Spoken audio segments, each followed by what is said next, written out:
अस्सलाम वालेकुम जी। उम्मीद करदा सारे तुसी खैरियत नाल होवोगे, सारे खुशहाल होवोगे।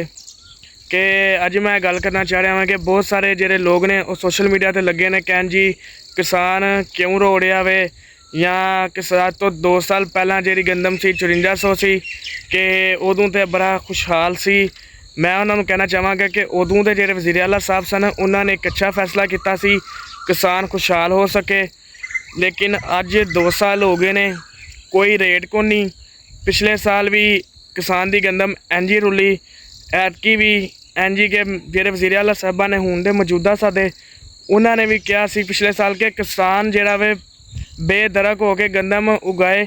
मैं ये नाल किधरे भी हूँ नज़र आते हुए नहीं आ रही। और इस तो इलावा की किसान की तसलील होगी कि जेह्ड़े हुकूमती कोई वज़ीर ने या मुशीर ने वो भी टीवी उत्ते आके लगे ने कहन जी किसान इंज हो गया वे, मेरी साड़ी बड़ी रिसर्च वे है, बड़ी जगह तो पैसे जरा वे है कलैक्ट कर लेंदा, तूड़ी बेचदा वे, फलाना करदा वे।